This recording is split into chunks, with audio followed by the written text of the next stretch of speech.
Olá, tudo bem? Vamos conversar sobre incontinência urinária? Eu sou a doutora Luciana Miele e hoje eu vim conversar com vocês sobre perda de urina. Vocês sabiam que 1 a cada 3 mulheres experimentam algum tipo de perda urinária durante a vida? Pois é bastante gente, né? E às vezes a gente não se dá conta porque a gente nem mesmo conversa sobre isso. É uma queixa que é um pouquinho difícil, né, de conversar sobre isso, dá um pouco de vergonha, é vexatório e incomoda muito no dia a dia. Eu vou falar para vocês agora sobre as causas de incontinência urinária. Mas antes eu vou mostrar para vocês um modelinho pélvico que tá aqui, ó, para vocês entenderem a anatomia. Isso aqui é como se fosse um corte do nosso corpo, da nossa anatomia, né, pra gente conseguir enxergar dentro. Então aqui tá o útero, aqui é o canal vaginal, aqui está a bexiga e aqui tá a uretra e aqui tá o nosso intestino. Então é super importante entender a anatomia, porque essa anatomia e a alteração dela e da relação entre esses órgãos pélvicos e a sua anatomia é que vai ser uma das grandes causas da incontinência urinária. Então aqui a gente tem um assoalho pélvico, que é um conjunto de estruturas e de músculos que vai manter esses órgãos dentro da pelve. E essa pelve, então, essa musculatura, né, de assoalho pélvico vai manter essas estruturas dentro da pelve. Por que que isso é importante? Porque se as estruturas pélvicas, bexiga, uretra, útero, canal vaginal e aqui o intestino, como eles têm uma íntima relação, se eles não tiverem na sua posição anatômica correta, vai ocorrer algum distúrbio e eles não conseguem manter a sua função como deveria ser e manter a continência urinária.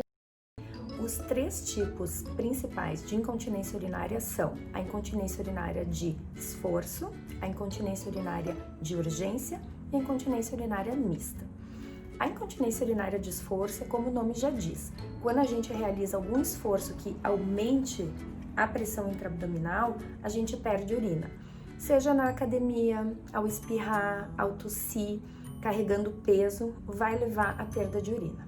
A incontinência urinária de urgência, ela é um pouquinho diferente, ela leva a um sintoma que a paciente define como ter que sair correndo para fazer xixi, senão não consegue segurar a urina.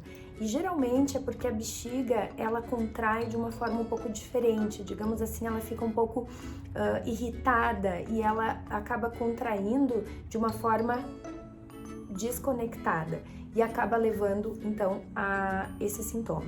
E a incontinência urinária mista é a soma das 2 primeiras. Muitas pacientes têm incontinência urinária de urgência associado a sintomas de esforço. Para a gente entender de incontinência, a gente precisa também falar um pouquinho de continência urinária. Eu vou mostrar para vocês aqui um modelinho, né? Esse aqui de pelve, que eu já mostrei antes de novo, o útero e o canal aqui vaginal, o intestino e aqui a bexiga e a uretra. Vocês vejam como eles estão bem próximos um do outro. Então, como é que funciona a continência urinária? Quando a gente quer reter a urina e segurar ela, a uretra, que é o canalzinho da urina, tem que ficar firme, segurando, então, contraído, e a bexiga precisa ficar relaxada, recebendo a urina e segurando ela. Quando o cérebro da gente manda uma mensagem aqui para a bexiga e para a uretra que é a hora de urinar, então é o contrário. Aqui a bexiga, ela precisa contrair para mandar a urina para o canal da uretra e a uretra, por sua vez, ela tem que relaxar para poder, então, deixar essa urina sair. Então, todos esses mecanismos de contração e de relaxamento, eles têm que estar funcionando e intactos para a gente ter, então, uma relação de continência urinária normal. E é aí, né, que surge a incontinência. Vamos falar sobre as principais causas, então? Primeira causa é aumento da pressão intraabdominal. Toda a causa que acarretar o aumento da pressão intraabdominal pode gerar incontinência urinária de esforço. Então, vamos falar primeiro da gravidez. Gestação, a gente aumenta de peso e aumenta, né, a pressão intraabdominal e pode causar perda urinária. Existe o bebê, existe a bolsa das águas, né, o líquido amniótico, a placenta, e todo esse peso vai estar diretamente sobre o assoalho pélvico. Tosse crônica, pacientes que têm tosse crônica, então por aumento da pressão abdominal podem ter incontinência urinária.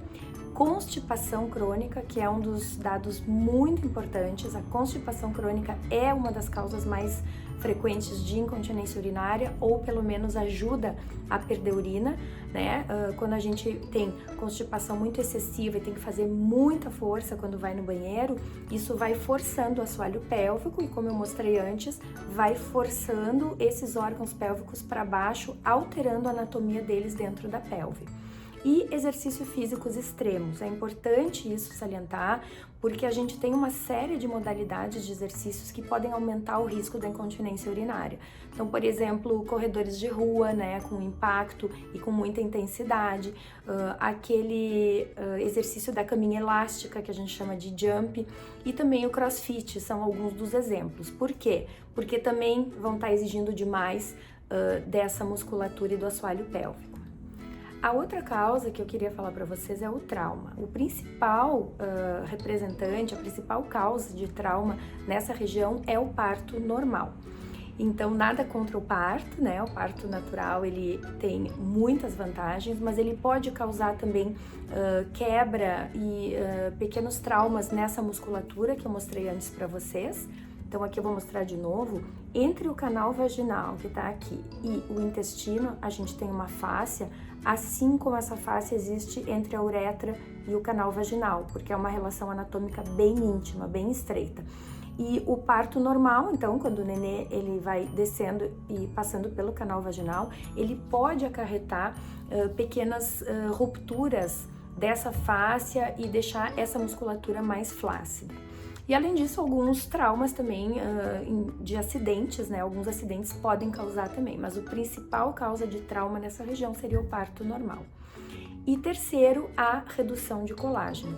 A redução de colágeno, ela leva principalmente à redução do tônus, né? E leva a uma flacidez dessa musculatura que está sustentando todos esses órgãos pélvicos. A principal causa da redução do colágeno na mulher é a menopausa, porque reduz a produção de estrogênio. O estrogênio é o nosso hormônio principal, é o hormônio feminino, né?